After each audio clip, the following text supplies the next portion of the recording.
The following presentation is for the Upper Lachlan Shire LGA Total Flood Warning System design. The aim of the presentation is to provide an overview of the project to date and to seek input from the community on the preferred communication options.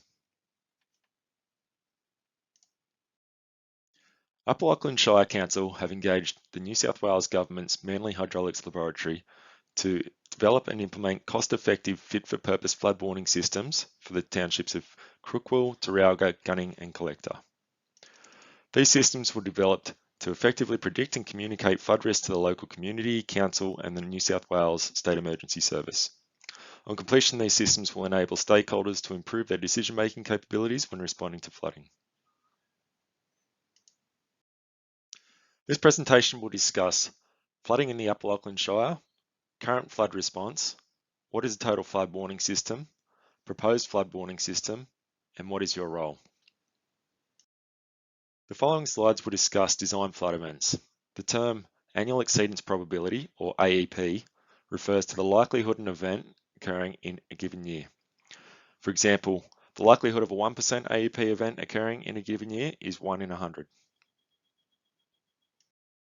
Flooding in Crookwell is characterised by mainstream inundation from both Kiama Creek and Crookwell rivers, as well as a primary overland flow path on Cullen Street. Major road crossings on both waterways are inundated frequently. The flood modelling shown in this animation demonstrate the formation of flooding in Crookwell for a 1% annual exceedance probability design event. Flooding in Crookwell occurs relatively quickly, with peak flood levels in some areas occurring as a result of the 2-hour duration event.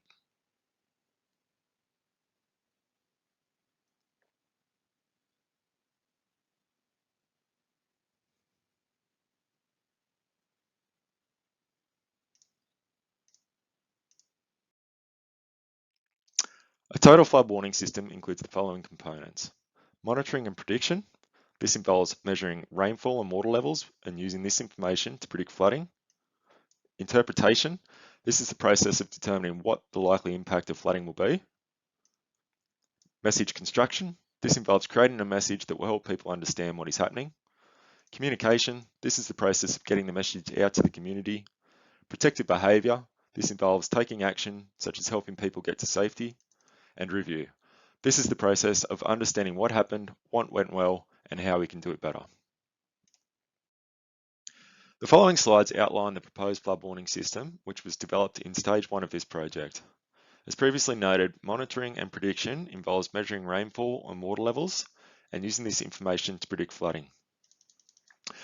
In the proposed flood warning system, the SES will use extreme weather warnings and flood watches from the Bureau of Meteorology, as well as real-time data from the available rain gauge network to determine if there is likely to be flooding.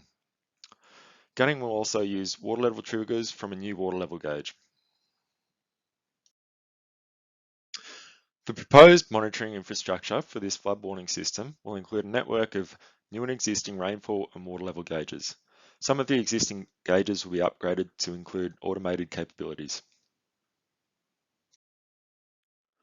At Crookwell, the existing manual rain gauge at Crookwell Post Office will be replaced with an automated rain gauge. Predictions will be based on real-time rainfall data for this gauge and warnings provided by the Bureau of Meteorology. There are various pros and cons relating to the proposed infrastructure options.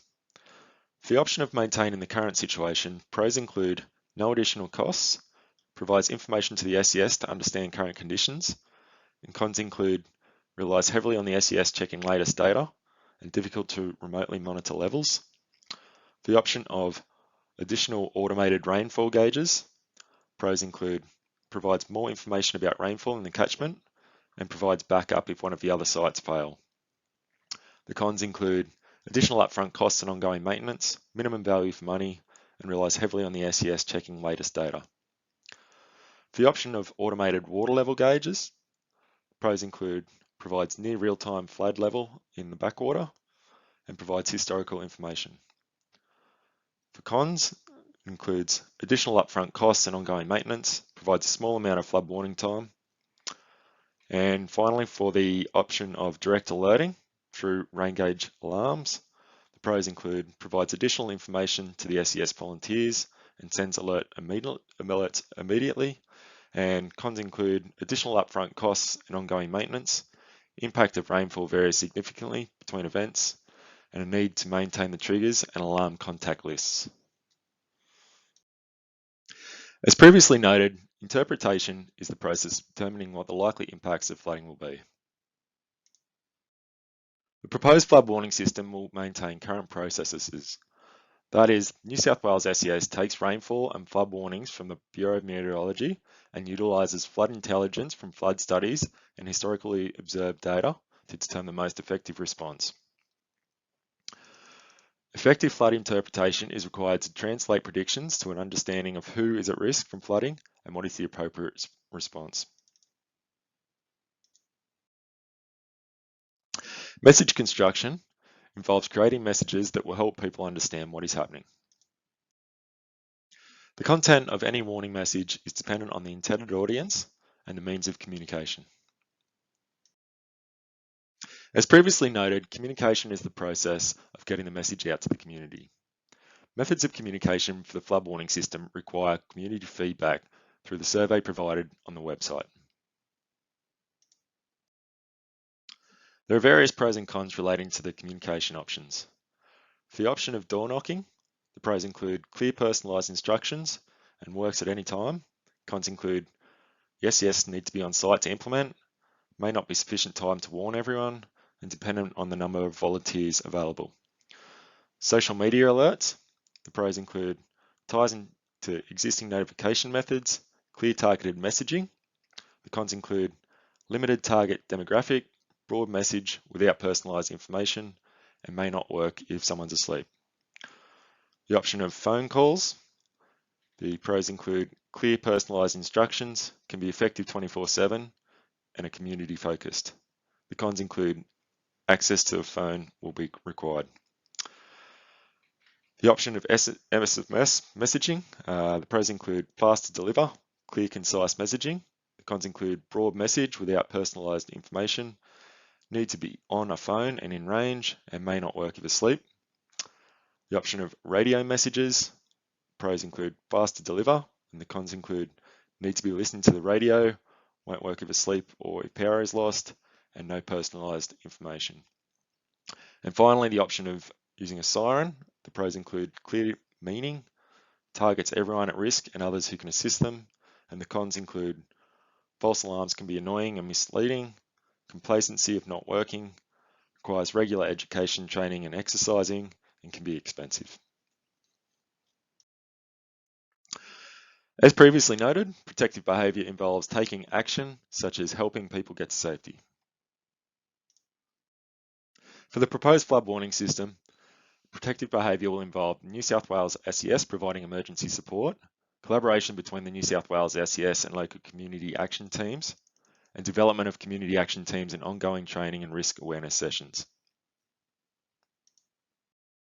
Review is the process of understanding what happened, what went well, and how we can do it better. An integral part of the adopted solution is the need to regularly test the entire system with all agencies and the community. For the proposed flood warning system, review will involve holding annual meetings to test the system from end to end, run mock evacuations, provide information to those living on the floodplain, have agency officials available to answer questions, and review the system. This will help ensure long-term performance and keep residents aware and engaged of their flood risks and responsibilities. Another initiative being considered for the flood warning system are community action teams. Community action teams can assist the SES increase their effectiveness, increase the preparedness of the community, and encourage ownership of the flood warning system as a whole. What is your role? As a member of the community, it is your responsibility to understand your flood risks, be prepared, know what actions to take to be safe, and assist your community through support of your New South Wales SES. As part of this community consultation, we request that you provide feedback on the proposed flood warning system for your township and also your preferred communication options. A survey has been provided on the council webpage for you to do this. Thank you for your time.